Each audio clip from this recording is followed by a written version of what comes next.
Musecom, Associação dos Amigos do Museu Hipólito José da Costa e Coletivo Catarse apresentam Musecom Versa, um podcast que traz notícias de ontem e de hoje sobre o Museu da Comunicação Hipólito José da Costa. Esse podcast é quinzenal e trata de assuntos ligados à comunicação e à museologia no estado do Rio Grande do Sul e no Brasil. Veiculado nas mais diferentes plataformas de podcast e também nas redes sociais do Musecom e do Coletivo Catarse. Para saber mais sobre esse projeto, interaja nas nossas redes ou envie um e-mail para musecom@cedac.gov.br. Este programa conta com o patrocínio do Banrisul e da Rio Grande Seguros.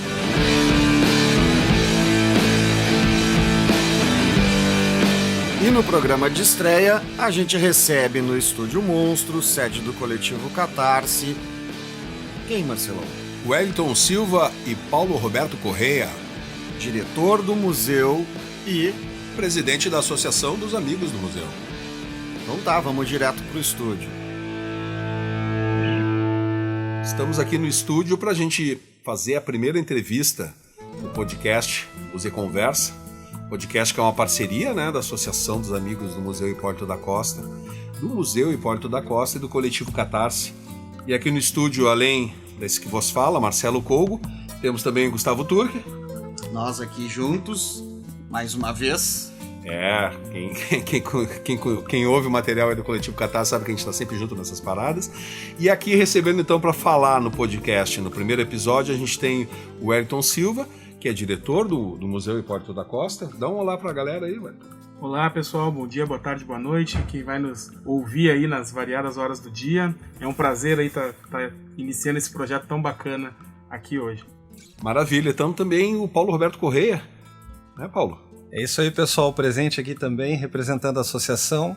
Um prazer estar aqui e esse projeto com certeza já começa um sucesso aí. Obrigado. Bom, a gente está, como a gente já viu no início aí, inaugurando um podcast, não vou dizer que a gente está inaugurando uma parceria, porque isso é uma sequência de parcerias entre o Coletivo Catarse e o Musecom. E aí eu gostaria de fazer a primeira indagação, então, Wellington, o que é, afinal de contas, para quem está pegando e estreando aí, ouvindo nas divulgações que a gente fez e está fazendo do podcast, entre outras coisas, afinal de contas, o que é o Musecom, Wellington? Então, Guga, o Musecom é o também conhecido, com um nome um pouquinho mais extenso, Museu da Comunicação Social Hipólito José da Costa. É um museu vinculado à Secretaria de Estado da Cultura, então é um museu do Estado do Rio Grande do Sul, um museu público que funciona desde o ano de 1974. Então a gente, inclusive, vamos publicar esse podcast no mês de setembro de 2021, estamos inaugurando esse projeto. Esse mês, no dia 10, o museu completou seus 47 anos de estrada.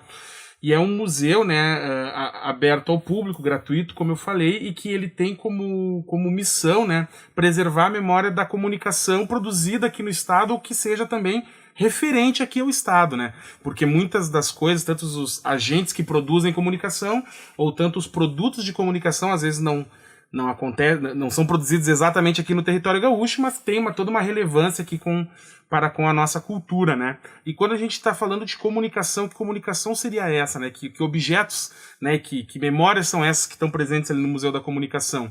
Elas são várias, mas elas são categorizadas pelo museu atualmente através de alguns segmentos, como a imprensa escrita. Então nós temos muitos jornais ali no museu, que são subsídio para pesquisa histórica e que retrata um pouco da nossa sociedade ao longo, né, dos séculos XIX, XX e XXI. Nós temos assim a parte do cinema, com filmes, né, produções locais. Nós temos a parte da publicidade e propaganda, com cartazes e materiais de divulgação, né, que foram sendo produzidos especialmente na segunda metade do século XX.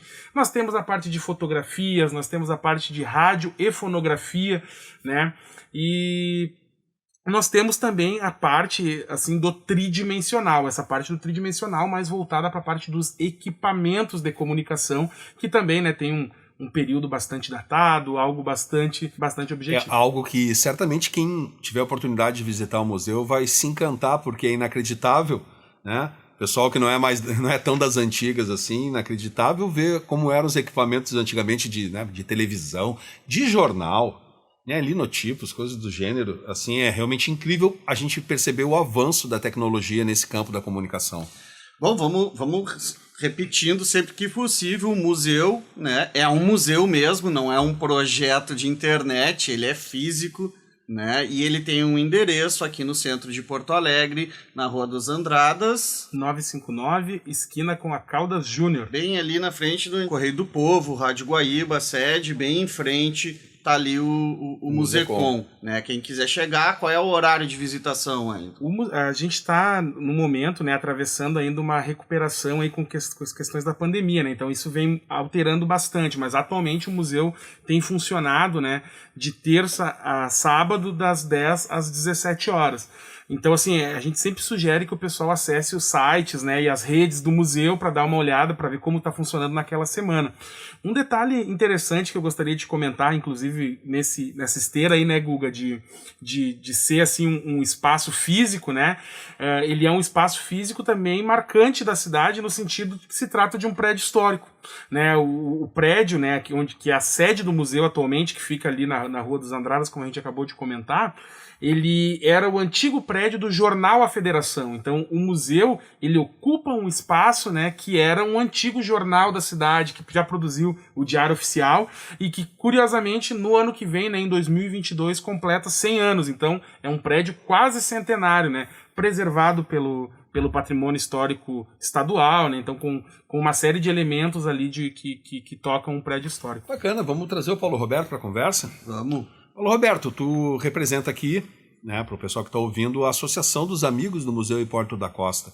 Podia falar para nós um pouquinho o que vem a ser uma associação de amigos de um museu, por exemplo? Bom, então, pessoal, a Associação de Amigos do Museu Hipólito é uma entidade, né, formada por qualquer integrante da comunidade, da sociedade, e ela tem dois principais objetivos, né? Primeiro, enquanto entidade com CNPJ próprio, com uma legislação específica e com um estatuto específico, ela permite ao museu um apoio, um suporte administrativo, jurídico, para a realização, viabilização, desenvolvimento de projetos que muitas vezes a natureza jurídica da entidade, da instituição museu, não tem tanta agilidade ou mesmo não tem previsão para atuar, né?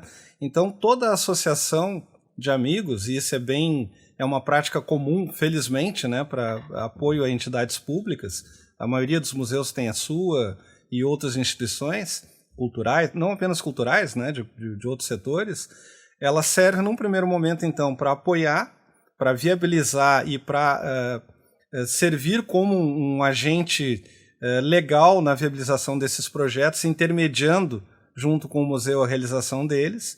E aí vem exemplos práticos como obras de infraestrutura que a gente tem realizado nos últimos 2 anos.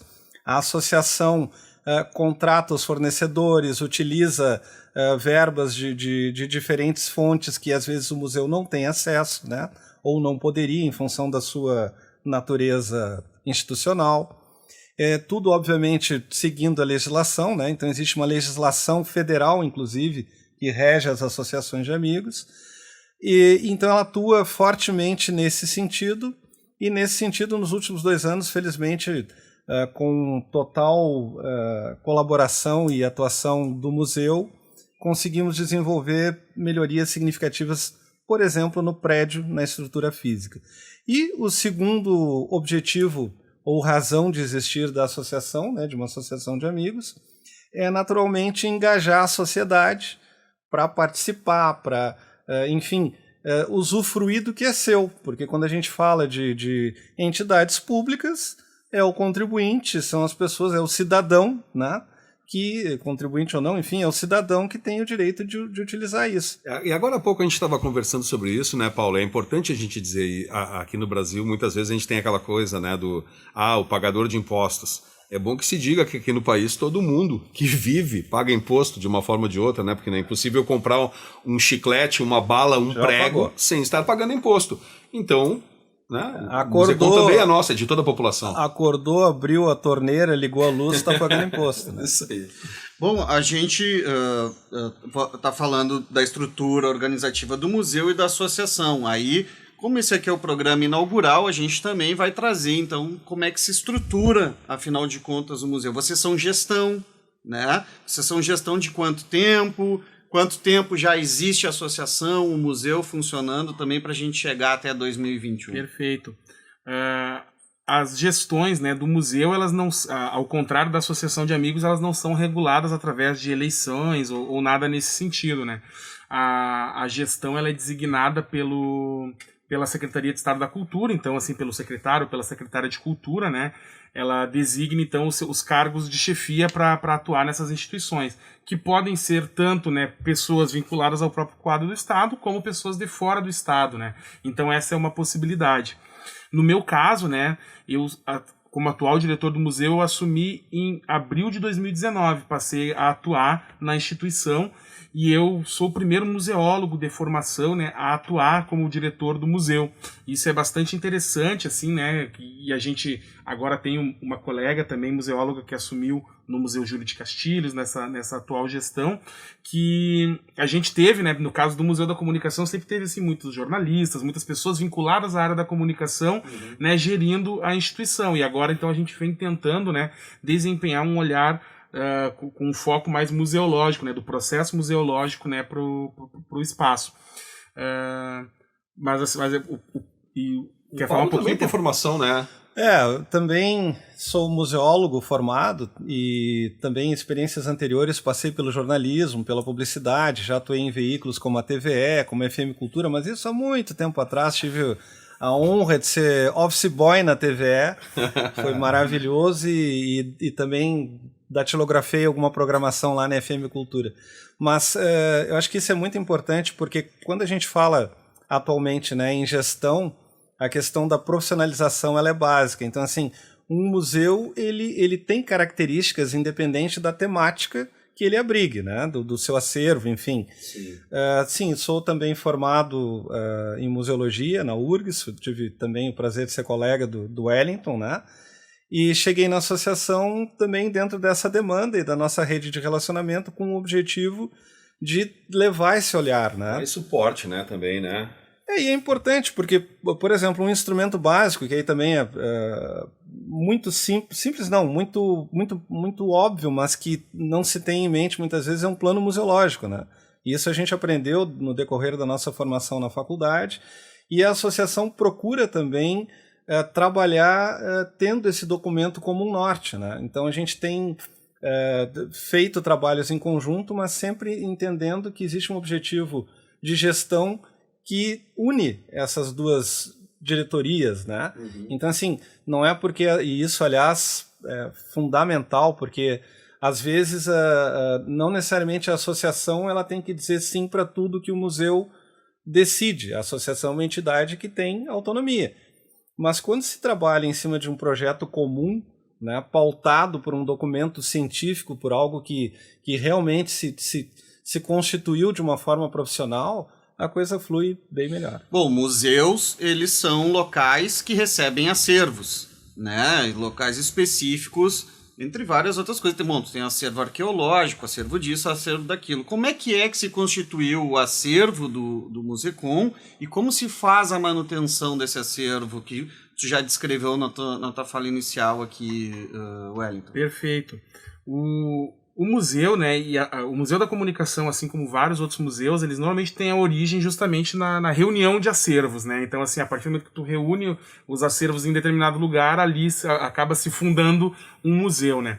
O museu, ele é fundado em 1974 com uma preocupação bastante direcionada para a área da imprensa escrita. Então, a partir de jornais da própria federação e outros registros que estavam, né, circulando dentro de espaços assim da estrutura de Estado, na época ainda não existia Secretaria de Cultura também, né, então era mais vinculada à parte da educação, né, esse olhar cultural.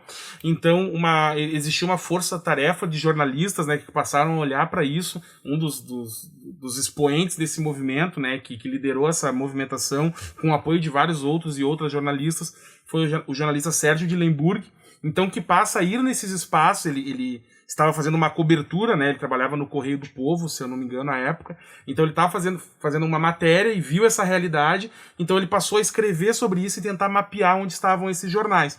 Então ele a partir daí de várias movimentações políticas e conversas que ele vai fazendo, né, tentando sensibilizar na importância de se preservar a memória da comunicação, ele consegue então reunir esse material e levar para um prédio que é o que a gente ocupa atualmente e que naquele contexto específico estava fechado, né? Ainda estava sem uma destinação e passou então a ser o museu.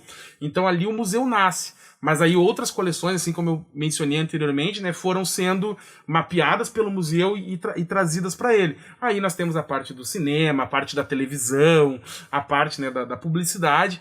E aí, assim, uma das coisas que a gente trabalha muito e inclusive assim o nosso olhar, né, o Paulo citou ali a questão do instrumento profissional, né, dentro do nosso planejamento, né, enquanto instituição nesses últimos anos, a gente tinha um olhar muito direcionado para os elementos assim de profissionalizar o processo museológico, mas entendendo assim a necessidade de colocar o museu no século XXI, por assim dizer.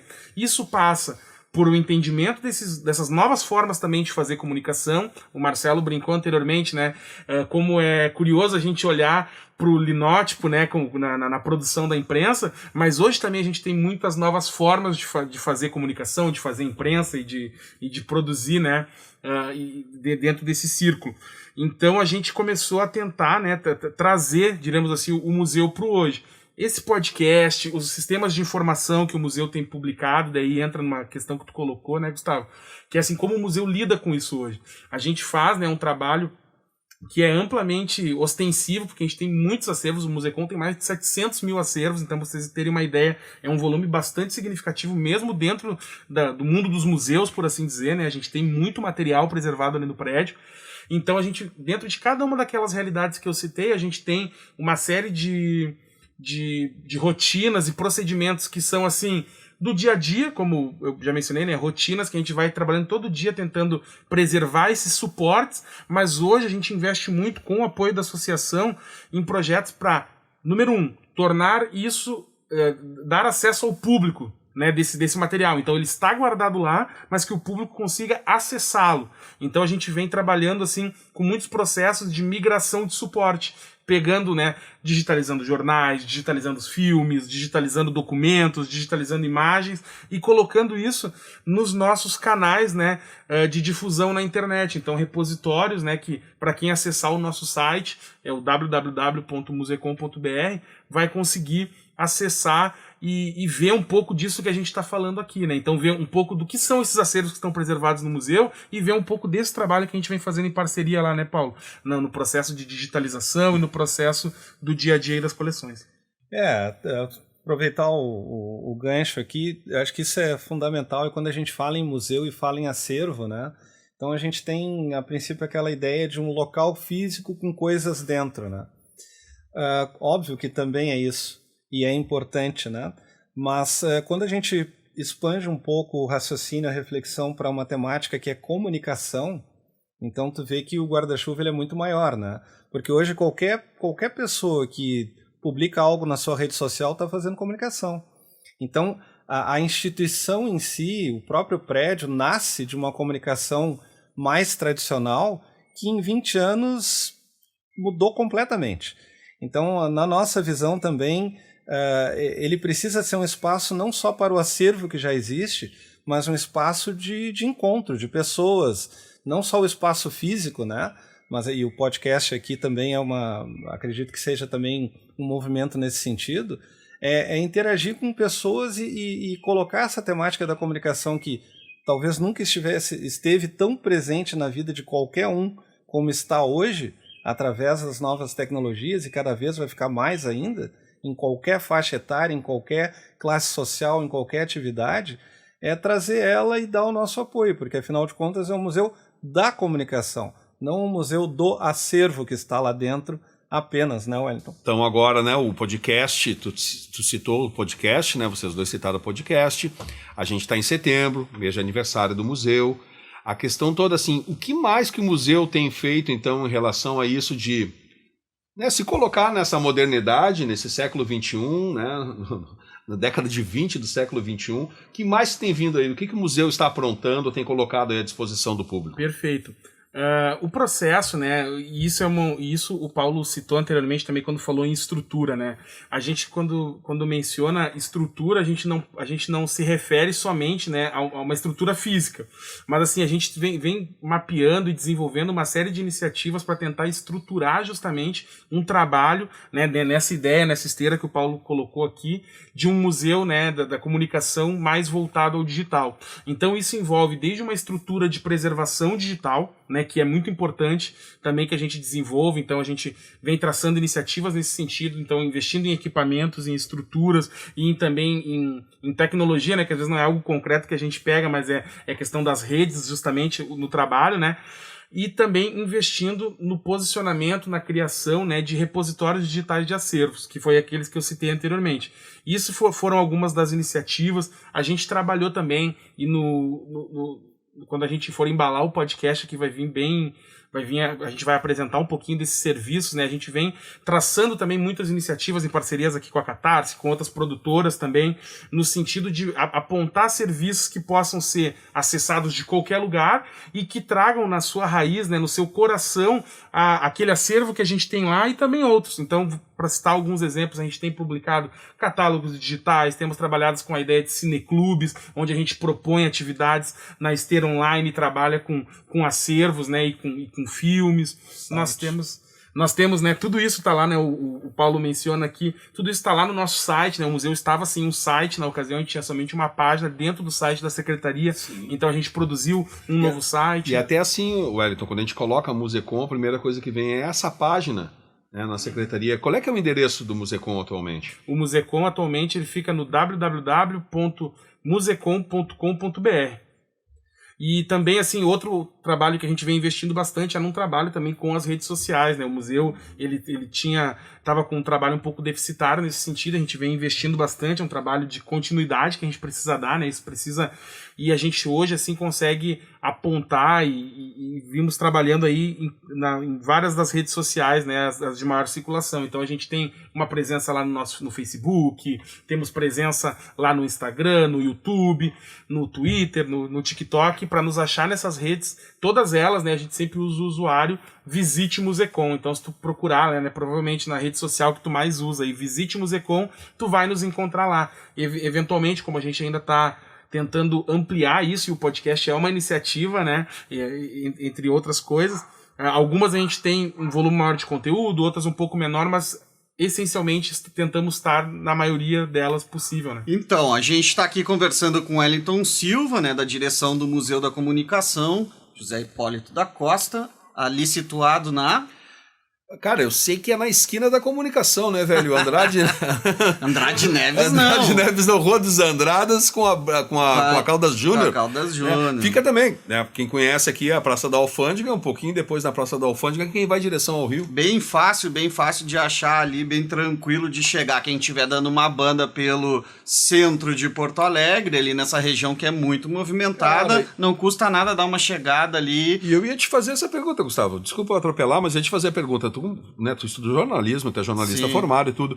Cara, eu frequentei sempre o museu para fazer pesquisas em uma série de coisas, e além da questão da utilidade da pesquisa para aquilo que tu precisa para o colégio, para o teu trabalho, qualquer outra coisa, é divertido. Cara, divertido. Pegar antigos jornais, revistas antigas, pegar aquilo na mão, ver como é que as pessoas conversavam, se comportavam, as coisas que estavam acontecendo ali É um momento vivo, né, cara? Salta pra gente, é muito legal.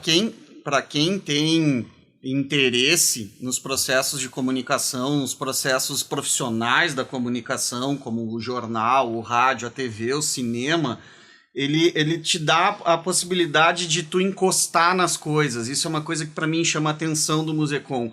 Normalmente tu vai num museu, o toque não é permitido, né? Perfeito. Tu tem um distanciamento àquelas obras, por uma obviedade de preservação, mas ali a gente tem uma interatividade com aqueles objetos que muita gente só ou conheceu por também ver algo na televisão ou por fotografia, ou como eu na faculdade, né? Eu me formei numa faculdade que tinha grande parte daquela estrutura que está ali dentro do Musecom, uma parte de uma geração daquilo ali, né? E a gente podia tocar, porque eu não chego a ser um dinossauro, mas era fim dos anos 90, início dos anos 2000, era uma transição da revolução digital. Então a gente tinha acesso àquelas moviolas, acesso àqueles microfones, acesso àqueles linotipos, né, aquelas prensas que tem lá. Eu cheguei a ver isso, mas quem não conhece, vai ver como é que era montado um jornal antigamente. Tu acha que hoje é digitar num Word ou num editor de texto e sair imprimindo assim numa impressora qualquer? Não, velho, o negócio era realmente grande. E olha, fica esperto você que tá ouvindo essa primeira edição do podcast Museconversa.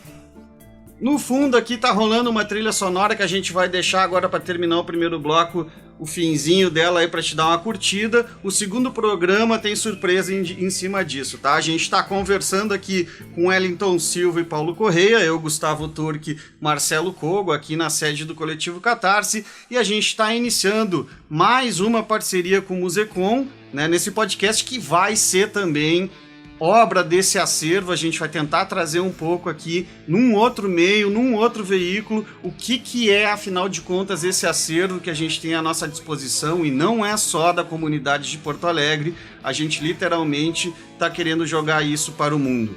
A gente vai finalizando o primeiro bloco, também tem a estreia já de um pequeno quadro aqui na sequência que a gente vai ouvir, o quadro da memória com a Renata Veleda, e aí a gente retorna aqui para o estúdio para finalizar a nossa primeira edição do Museconversa. Ele trabalhou distante de sua terra natal, fundou o primeiro jornal do Brasil, escreveu o seu nome na história, uma mensagem na luta pela liberdade. Hipólito segue a sua viagem, estar ao lado da verdade, contar histórias com coragem.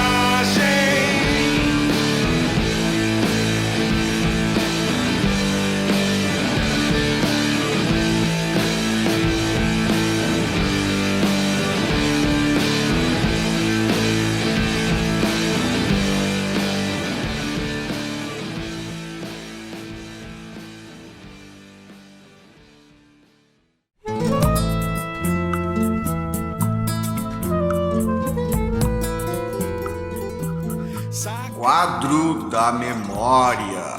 Saudações! Nesse primeiro quadro da memória, Renata Veleda nos traz a matéria vinculada no Correio do Povo no dia 20 de setembro de 1981. Matéria essa assinada pelo jornalista Alberto André, intitulada Museu não será tirado do prédio da Federação. Museu não será tirado do prédio da Federação.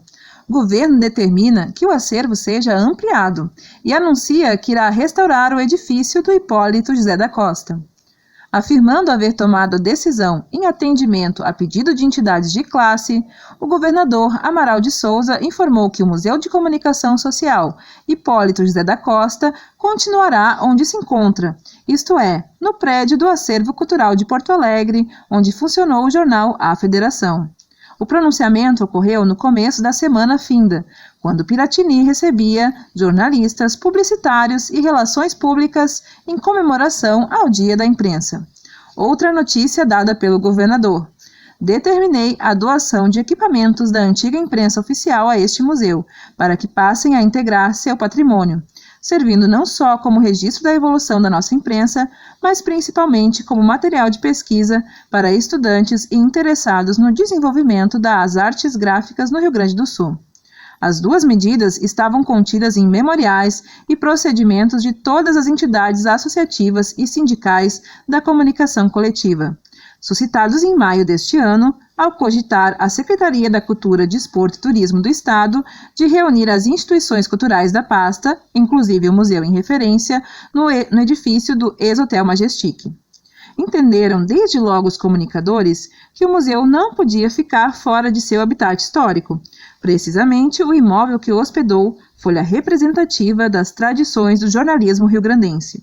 Outro pormenor que sem dúvida impressionou o Sr. Amaral de Souza e seus colaboradores foi a conveniência de manter-se no local peças básicas de oficina convencional que tendem a desaparecer ante os novos equipamentos computadorizados já em operação entre nós. Conte tudo. Centro Cultural. Embora assoberbados pelas dificuldades conjunturais que enfrentam os veículos de comunicação coletiva, seus profissionais e empresários, as entidades e faculdades não tiveram qualquer dúvida em unir seus esforços na defesa da tarefa cultural considerada pioneira no Brasil. Do nosso conhecimento, pelo menos, só no Rio de Janeiro busca a Fundação Municipal de Cultura reunir os jornais do passado em arquivo que poderá futuramente transformar-se num museu. A ideia de criação do museu nasceu na Secretaria de Educação do Estado, inicialmente com proposição do jornalista Sérgio de Lemburdi, em outubro de 1973, que teve logo o apoio do Conselho Deliberativo da Associação Rio-Grandense de Imprensa. Para sua consecução, atuaram na Secretaria Yara Bendatti, Paulo Amorim, Cláudio Todeschini, Lígia Tricot, Vera Asílio Mirtes Gonzalez e numerosos jornalistas. O nome adotado foi o de Hipólito José da Costa, patrono da imprensa brasileira, criador e editor do Correio Brasiliense, mensário que principiou a circular em Londres em junho de 1808. Em março de 1974, o secretário da Educação, Mauro Costa Rodrigues, comunicava ao governador Euclides Triquez a instituição do museu por iniciativa do Departamento de Assuntos Culturais, com a finalidade de receber e restaurar todo o material de comunicação social e sua franquia à consulta popular. A escolha do prédio recaiu no da imprensa oficial por fazer parte do patrimônio cultural da cidade. Situa-se no chamado Centro Cultural de Porto Alegre, aprovado a nível estadual pelo Conselho Estadual de Cultura através do parecer número 101.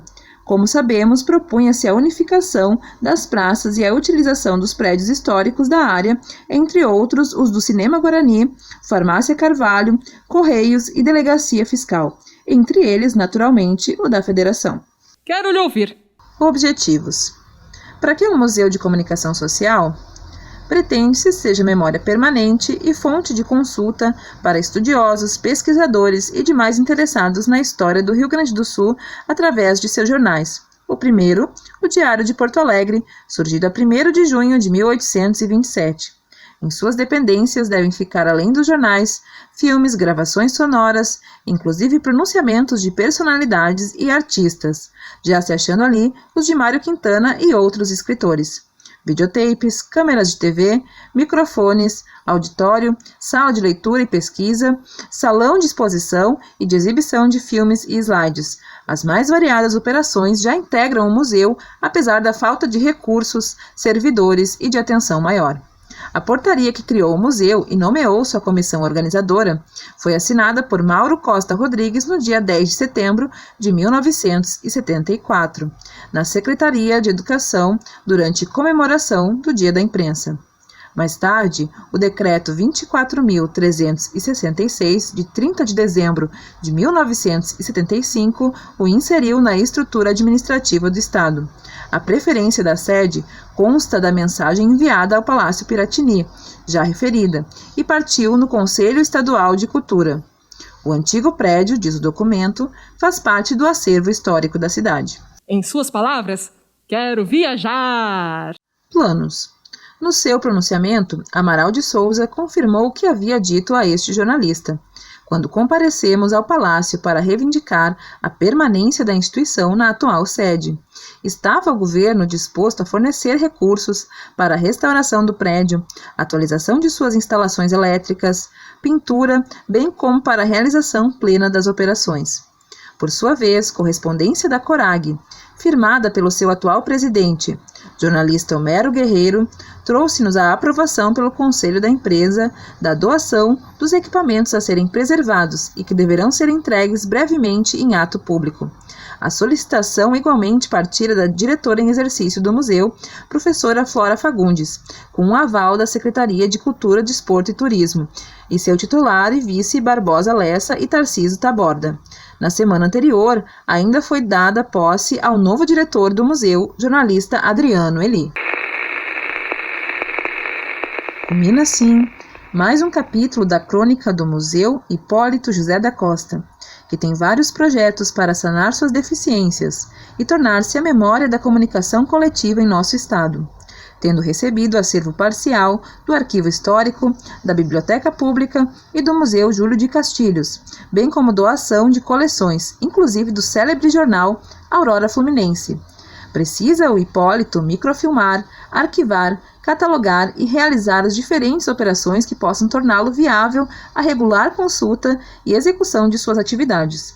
Se isso realmente acontecer, o museu será não apenas o centro da memória da comunicação gaúcha, como também de cultura e de atração turística pelo interesse e as curiosidades do que pode oferecer. Quadro da memória. Ai, ai, ai, ai, ai, ai, até que enfim.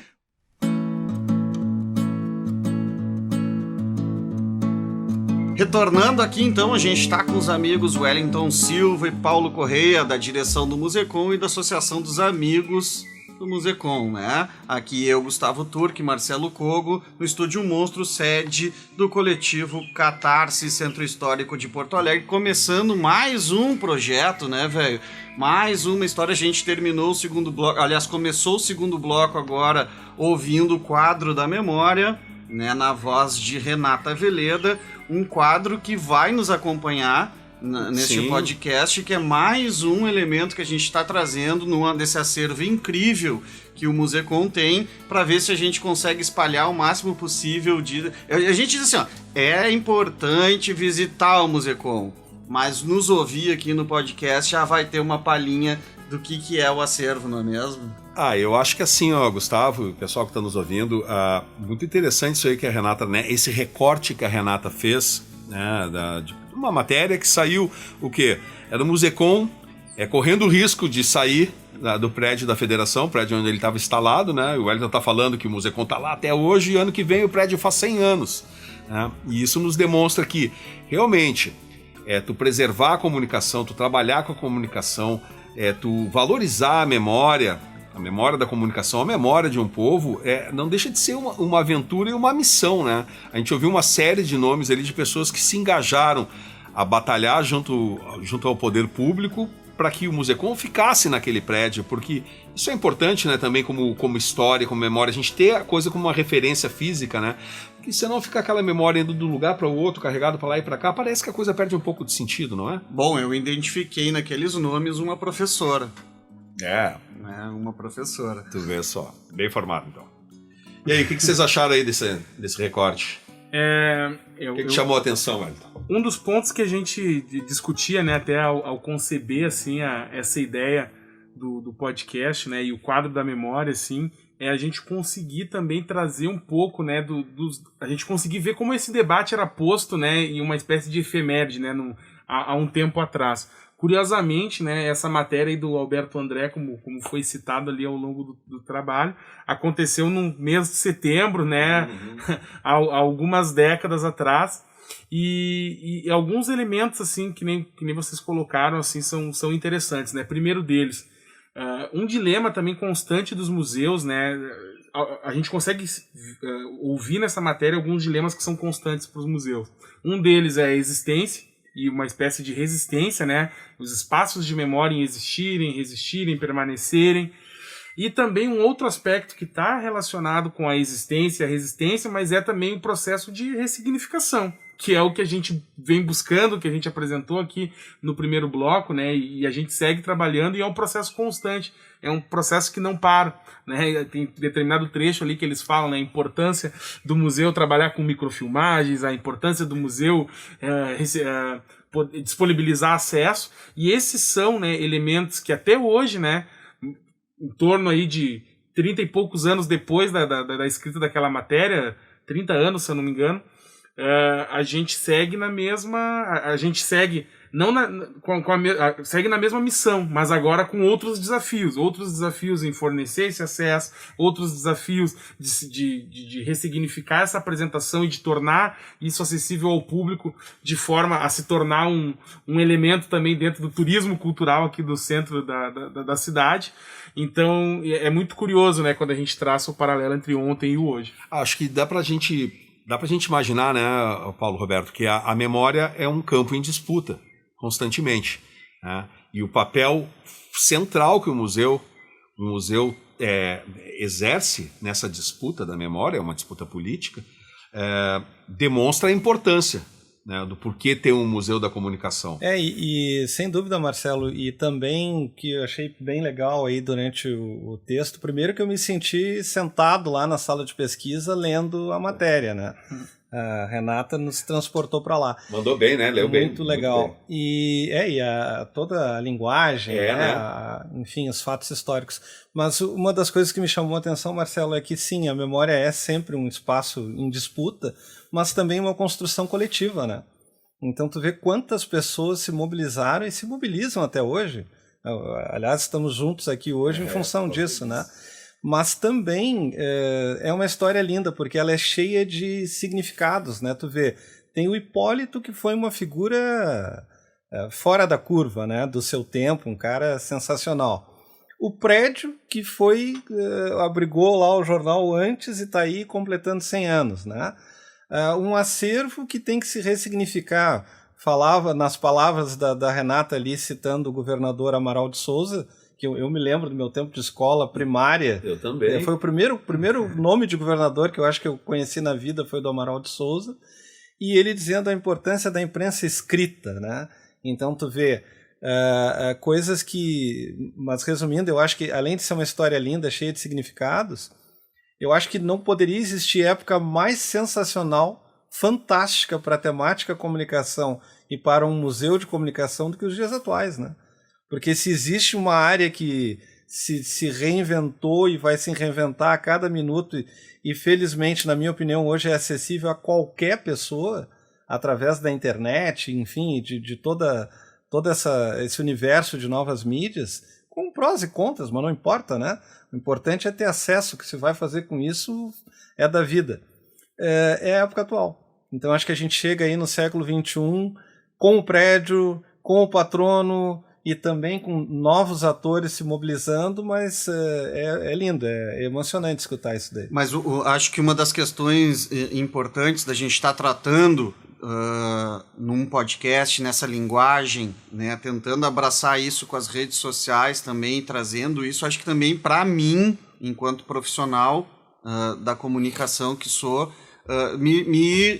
tenta acalmar uma angústia minha também, né, que é as coisas não terem mais a duração que elas tinham antigamente, né? Eu acho que esse é um papel que tá vindo uma grande responsabilidade para vocês, tanto da associação quanto do museu, para nós que estamos entrando junto nesse processo, nesse projeto também, né? Nós temos um acervo também, o Coletivo Catarse tem um acervo gigantesco de 17 anos de trabalhos, e isso é algo que tira sono da gente aqui dentro. O que a gente vai fazer com esses HDs, como a gente vai organizar, mas isso não pode ficar mofando. Tu imagina quem tenha um acervo gigantesco que vocês têm. A Catarse precisa de museólogos.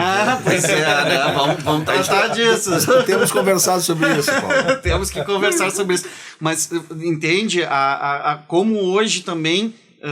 bom, a gente estava falando de uma prensa, de um linotipo, são coisas grandes, tá? Isso aí é possível de acabar, mofar num canto, estragar e tal. Pô, mas são coisas grandes que tu consegue enxergar e palpar e levar elas para um lugar e as pessoas visitarem. E isso tudo que tá ou em folhas de jornal que vai apodrecendo também, e aí precisa fazer o microfilme, né, que a gente estava comentando, e as coisas digitais, né? Como é que a gente mantém essas histórias assim? Onde elas vão parar, né? O que é a nuvem? Né? Então, onde é que fica isso? Como é que vocês estão? Nós estamos. Eu sei que a gente está indo e voltando, né? Mas vou aproveitar aqui, Wellington, mas assim que me ocorre é o seguinte, esse é um tema fascinante, porque na verdade a gente está falando... com essa ansiedade aí, né, Paulo? Nós talvez aqui façamos parte de uma geração de transição, né? Sim. Então a gente trabalhou antes da internet existir e hoje a gente não vive sem ela. E eu acho que essa é uma posição privilegiada, né? Porque tem pessoas que acham que a internet sempre existiu, né? E outras que não chegaram a conhecê-la, né?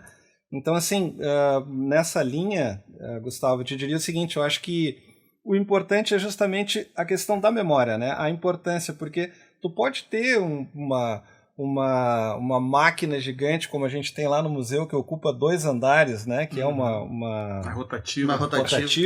Maravilhosa. Agora, se nenhum ser humano entrar lá para olhar, ela desapareceu também. Com suas toneladas e seus 2 andares de tamanho, ela desapareceu. Então, a interação faz a memória, né? E o digital, se por um lado ele é efêmero, né? Por outro lado, ele tem uma difusão maior, né? Então, daqui a pouco, vamos lá, vou brincar um pouquinho, né? A gente avança um pouquinho no tempo. Desapareceu o acervo da Catarse, bater na madeira aqui. Mas desapareceu para quem? Daqui a pouco esse podcast tá lá do outro lado do mundo com alguém e a memória tá viva. Né? Então, acho que isso tem muito a ver com a interação das pessoas, né? Claro que a questão organizacional, a questão de manter isso é importante. Mas eu acho que enquanto, de novo nesse exemplo, o coletivo estiver atuante, vivo, o menor dos problemas vai ser a questão física ou digital do acervo, né? As pessoas não deixam a memória morrer. Bom, e aí a gente está falando também do coletivo porque há uma intersecção com o Musecom, né, Wellington? E aí a gente ouviu falar, tá falando da figura do José Hipólito, e não à toa nós estamos lançando o podcast junto também de um outro lançamento. Quem está nos ouvindo temporalmente ali no dia 20 de setembro, o próximo dessa data, que é quando está sendo lançado agora em 2021, o Museu Conversa, ou não ouviu, ou se ouviu faz pouco tempo, ou vai ouvir ali adiante. O que a gente lançou com vocês? A gente teve o lançamento esse mês, né, de um filme muito interessante que também era um sonho de algum tempo do museu, né, fazendo uma homenagem ao patrono da imprensa brasileira, que é o Hipólito José da Costa, né? Então a gente fez um curta animado, né, numa linguagem bastante lúdica, né, buscando essa linguagem lúdica justamente também para poder ampliar a oferta, né, de trabalho com a memória desse patrono, né? Ele foi alguém bastante visionário, e eu não vou entrar aqui nos detalhes, porque a gente vai ter depois... Vai ter o próximo programa para falar sobre isso, né? A gente vai ter um programa específico para falar sobre isso, mas a gente entendia, né, que também como uma função do museu, o Paulo destacou isso antes, né, a figura do patrono, isso é destacado nos textos, vai pegar os textos do Alberto André, a gente vai pegar o áudio de fundação do museu, a figura do patrono é sempre muito presente. Então ela é intrínseca, né? A nossa função aqui, enquanto instituição museológica, é trabalhar a memória do nosso patrono, e a gente entende que tem que trabalhar também com outros públicos. Então é um pouco nesse sentido que surge a ideia desse filme. Ficou um filme, eu sou suspeito para falar, né? Porque participei aqui, né, do processo enquanto museu, mas é um filme assim que ficou bastante bacana e bastante acessível, assim. Eu acho que todo mundo, por mais que nunca tenha ouvido falar de Hipólito José da Costa, ou que não seja muito próximo à própria temática da comunicação, ao assistir o filme, vai conseguir entender um pouquinho quem foi essa pessoa, quando que ela viveu e o que foi que ela fez, né, que fez ela hoje ter um museu aqui em Porto Alegre com o nome dela, e várias outras honrarias aí ao longo do mundo, quando se trata de comunicação, levam esse nome também. Bom, a gente está num podcast, a gente usa trilha sonora no podcast, e toda a trilha deste podcast ela é feita em cima de uma trilha sonora original produzida aqui, capitaneada aqui por Marcelo Cogo, aqui, nosso colega que está aqui do lado, né, Marcelo? Do Coletivo Catarse, junto com os meus colegas Stefano Rodrigues e Ivan Etienne, né, 2 músicos que me acompanharam na criação dessa trilha. Gustavo, eu queria também aproveitar, né, porque uma parte fundamental esse filme também, esse projeto só foi à frente, esse filme existe hoje em dia, porque a associação também se engajou, né, nesse processo. E aí eu queria que o Paulo aproveitasse, nós estamos já encerrando. Chegando né, na reta final. Na reta final, mas eu queria que o Paulo falasse um pouquinho para nós. Como é que a pessoa faz para conhecer a associação, se engajar na associação? Tem que pagar alguma coisa? É difícil? Tem que ter a carteirinha de alguma coisa, indicação tipo maçonaria? Como é que Paulo, que funciona isso aí? Bom, vamos lá. Como a gente comentou no início, né? A instituição museu, ela é uma instituição pública, então, por definição, ela já é de todos nós. A associação é uma entidade que, por mais que ela seja uma entidade privada, ela não tem fins lucrativos, e a razão de existir dela é engajar a sociedade nessa pauta, nessa missão, que é apoiar o museu e as suas iniciativas, né? Qualquer pessoa pode fazer parte, não tem nenhuma pré-requisito. Pré-requisito, ou enfim, qualquer pessoa pode fazer parte, não importa a classe social, idade, o que faz, o que não faz. Ah, mas eu não sou ligado à comunicação. Ótimo, vem pra cá com a gente. Tu mesmo estava falando ali comigo na outra sala, todo mundo se comunica, né? Todo mundo se comunica. No sentido, né? Não sou um profissional da área, não importa, todo mundo se comunica. No site do museu, atualmente, a gente tem lá um local específico para a pessoa colocar seus dados e já fazer parte da associação. É a aba Seja Amigo, no site do museu. Isso aí, Welles, a aba Seja Amigo, no site do museu. Mas tem que pagar, tem que ter contribuição. Felizmente, na minha opinião, a legislação mudou, ninguém precisa pagar nada, porque a gente comentava aqui, já paga imposto, né? Então eu vou pagar. Óbvio que, como qualquer iniciativa social, as pessoas que quiserem contribuir da forma como dinheiro ou não dinheiro, não importa, podem contribuir, tá? Nós preferimos que contribuam com ideias, que contribuam com participação. Com presença, né? O resto acontece, né? E também quero deixar aqui, se o pessoal quiser entrar em contato direto com a associação, o nosso e-mail é o aamusecom@gmail.com. E também fico à disposição de uma forma direta aí, quem quiser, pelo WhatsApp, no 51996 810276. Tá? Pode fala comigo direto aí, tranquilo. Todas as ideias são bem-vindas. E o que a gente mais quer é ter com quem conversar e se comunicar. Obrigado, Paulo, valeu. Né? A gente vai botar aí, com certeza, na divulgação junto, tanto o e-mail quanto o WhatsApp, né? A gente está chegando ao fim do nosso primeiro... Também isso vai seguir, vai estar pendurado no site musecom.com.br, é fácil de achar. Né? Quem quiser também fazer contato com a gente através das nossas listas de divulgação, a gente passa essas informações facilmente.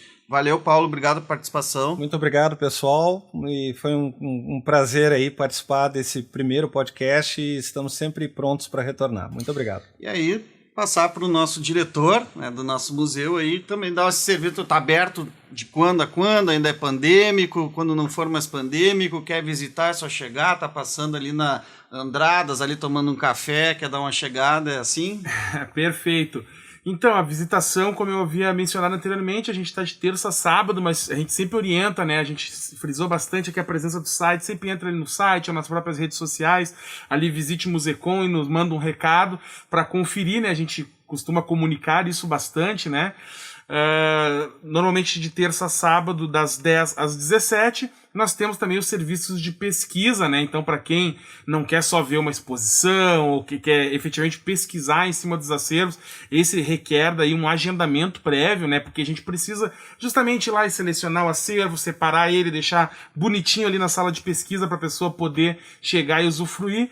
Pode nos procurar também através, né, do site, tem a aba lá, contato, onde consegue nos mandar um recado manifestando interesse na pesquisa, né? E ela funciona na segunda, quarta e sexta na parte da tarde. Então, para quem quiser conhecer aí os diversos acervos que o museu tem de uma forma, né, fora da exposição, né, não que está em circuito expositivo, mas que quiser pesquisar para o seu trabalho, né, seu artigo, a sua monografia, a sua dissertação, sua tese, o seu romance, o que seu quiser. Crescimento pessoal. Exatamente. Não, se eu sou professor de uma escola pública e quero levar a minha turma lá, claro, com as questões de pandemia já resolvidas, ou mais controladas, é possível também fazer isso, né? Perfeito. A gente tem um setor educativo, né, que trabalha tanto na promoção de atividades, e foi bom tu falar na questão da pandemia, porque nós temos já uma série de atividades apontadas lá no nosso site que visam que o professor, a professora consiga trabalhar conteúdos do museu em sala de aula, pode acessar lá na nossa aba educativo também do site, e já podem, né, como a gente está oferecendo operações aí de atendimento, pode entrar em contato conosco, a gente avalia, né, o volume, quantas pessoas são e como pode fazer ou como pode não fazer, né, e a gente sempre tenta ajustar uma forma das pessoas poderem conhecer os nossos acervos e a nossa instituição. Saudações, então, né? Saudações, obrigado, Wellington, valeu. Valeu, foi um prazer, pessoal. E aí a gente vai finalizando o nosso primeiro Museu Conversa. Tem um pouquinho mais de informação aí no final. E aí até o próximo programa aqui, promete ser quinzenal. Vem com a gente. Maravilha.